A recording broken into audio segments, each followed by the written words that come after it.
Hi hello welcome back to our channel. ఈరోజు video ఏంటంటే మేము మామిడికాయ పచ్చడి అయితే పెడుతున్నాము.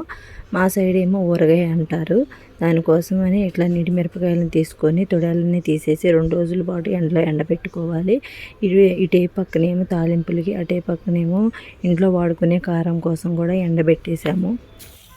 ఫ్రెండ్స్, ఊరగాయ కోసం ఎండుమిరపకాయలు డాబా పైన ఎండబెట్టాము. ఇది తీసుకొని వెళ్ళాక వచ్చాము. చూడండి, ఆల్మోస్ట్ సగం వరకు ఎత్తేసాము, మిగతా సగం ఎత్తాలి. ఎల్లుల్లిపాయలన్నీ ఇట్లా ఒలిసి పక్కన పెట్టుకోవాలి. ఇందాలు ఆడించుకొచ్చిన ఎండుమిరపకాయలు కొంచెం మిషన్లో వేడిగా ఉంటుంది కాబట్టి చల్లారి పెట్టుకున్న తర్వాత ఇట్లా మూత పెట్టుకోవాలి, లేకపోతే కారం అంతా నల్లగా అయిపోతుంది. ఊరగాయకి కావాల్సినవన్నీ ముందు రోజే ప్రిపేర్ చేసి పక్కన పెట్టుకోవాలి. ఇది తర్వాత రోజు వీడియో. మార్నింగ్ ఏమో నేను టిఫిన్కి పూరి అయితే ప్రిపేర్ చేస్తున్నాను. పిండి అయితే కలిపేసి పక్కన పెట్టుకున్నాను. ఇంకో పక్కనేమో కర్రీ అయితే ప్రిపేర్ చేస్తున్నాను. నేనేమో చపాతీలా చేసి ఉంచాను. మా వారేమో పూరి అయితే నూనెలో వేయించుతున్నారు. పూరి అంటే చాలా పెద్ద పనిలా అనిపిస్తుంది, అందుకని మా వారు ఎప్పుడు నాకు హెల్ప్ చేస్తూ ఉంటారు. ఈ టిఫిన్ అయిపోయి కాసేపు రెస్ట్ తీసుకున్న తర్వాత మా అత్తయ్య గారు అయితే టిఫిన్ చేసిన తర్వాత మామిడికాయలన్నీ శుభ్రం చేసి పక్కన పెట్టి ఉంచారు. మేము కూడా టిఫిన్ చేసిన తర్వాత మా వారైతే మామిడికాయలు అయితే ముక్కలు చేస్తున్నారు. నేనైతే మామిడికాయ ముక్కలు పైపొర తెల్లగా ఉంటుంది కదా, దాన్ని తీసేసి ముక్కలన్నీ శుభ్రంగా చేసి పక్కన పెట్టి ఉంచాను. మా అత్తయ్య గారేమో అవన్నీ కొలతలు వేసుకొని ఎండపొడి ఉన్న చోట మంచం అయితే వేసి మంచం మీద దుప్పటేసి ఇట్లాగా ముక్కలన్నీ ఎండపొడి వచ్చేలాగా ఆరబెట్టుకున్నారు. ఇట్లా మామిడికాయ ముక్కలన్నీ ఆరబెట్టేసుకున్నాము. ఈ పని అంతా అయిన తర్వాత ఇల్లు అయితే ఉందండి, అస్సలు ఆ మామిడికాయకున్న పొరలో అన్నీ రేగిపోయి ఇల్లంతా చిరాకు అయిపోయింది. అవన్నీ మా వారే శుభ్రం చేశారు. ఇంట్లో ఇట్లా ఏదైనా పనులు చేయాలంటే సరదాగానే ఉంటుంది, కానీ ఈ పనులన్నీ అయిన తర్వాత ఇల్లు పరిస్థితి చూస్తేనే మరీ ఇబ్బందిగా అనిపిస్తుంది. మామిడికాయ ముక్కలు అవన్నీ కొట్టేటప్పటికి మా వారికి నడుము నొప్పి అయితే వచ్చేసింది. వీళ్ళు ఈ పని చేస్తుండగా నేను ఇంకో పక్కన వంట అయితే పూర్తి చేశాను. మా ఇంట్లో ఏ కూర వండినా 2 రకాల కూరలు అయితే కామన్గా ఉంటాయి.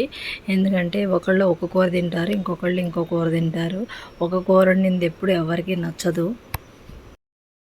వంట అంతా పూర్తి అయిపోయిన తర్వాత మళ్ళీ భోజనం అయితే చేసిన తర్వాత రిలాక్స్ అయిపోయాము. తర్వాత ఒక గిన్నెలో నూనె పోసుకొని కొంచెం మెంతులు వేసి చిటపట అన్నాక స్టవ్ ఆపేసుకోవాలి ఊరగాయ కోసమని. తర్వాత మెంతుల్ని ఎర్రగా వేపేసి పొడి అయితే చేసుకొని మెత్తగా ఒక బాక్స్లో వాసన పోకుండా మూత అయితే పెట్టేసుకొని ఉంచుకోవాలి. మామిడికాయ ముక్కల్ని పొద్దున్నుంచి ఇట్లా ఆరబెట్టుకున్నాం కదండి, మళ్ళీ ఊరగాయ పట్టే ముందు ఒకసారి కొలుచుకోవాలి. ఎందుకంటే పొద్దున్న కొలుచుకున్నట్టు ఉండవు, కొంచెం వడిలిపోయి ఉండడం వల్ల కొలత తగ్గుతుంది. ఎల్లుల్లిపాయలకి నూనె రాసి పొద్దున్నే ఎండలో పెట్టారు. అవి సాయంత్రం ఇట్లా క్లాత్లో వేసుకొని ఆ ఎల్లుల్లిపాయలు అట్లా గోడకి కొడితే కొంచెం దానికి ఉన్న పొట్టంతా రాలిపోయి ఉట్టి ఎల్లుల్లిపాయ మటుకే మిగులుతుంది. ఊరగాయకి ఇట్లా గిన్నె తీసుకొని గిన్నెలో పసుపు, కారం, ఉప్పు అవన్నీ వేసుకొని వెల్లుల్లిపాయలు కూడా కొంచెం దంచుకొని వేసుకోవాలి.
ఉప్పు కారం మామిడికాయ ముక్కలకి పట్టించిన తర్వాత ఇట్లా జాడీలో అడుగును కొంచెం నూనె అయితే వేసుకున్న తర్వాత ఈ కలిపిన ఈ మామిడికాయ ముక్కల్ని ఆ జాడీలో అయితే వేసేసుకోవాలి. కొంచెం వెల్తుగా 3వ రోజు కొంచెం ఊరి పైకి వస్తుంది కాబట్టి కొంచెం వెల్తుగా అయితే వేసుకోవాలి. ఇట్లా ఊరగాయ అంతా కలిపేసి వెల్తుగా జాడీలోకి పోసేసుకొని మూత వేసి పక్కన పెట్టేసుకోవాలి. ఈ ఊరగాయ అంతా కలిపేసిన తర్వాత గిన్నెలో కొంచెం అయితే ఉంటుంది కదా, అదైతే వేడివేడి అన్నం అయితే వేసుకొని కొంచెం నెయ్యి వేసుకొని కలుపుకొని మా అత్తయ్య గారు అయితే పిల్లలందరికీ పెడుతున్నాను. ఈ ఊరగాయ అంటే అందరికీ చాలా ఇష్టం. ఫస్ట్ రోజు కలిపింది అయితే. ఈ వీడియోకి ఇంతేనండి. ఈ వీడియో కనుక మీకు నచ్చినట్లయితే లైక్ చేయండి, కామెంట్ చేయండి అండ్ సబ్స్క్రైబ్ చేసుకోండి. మరొక వీడియోతో కలుద్దాం.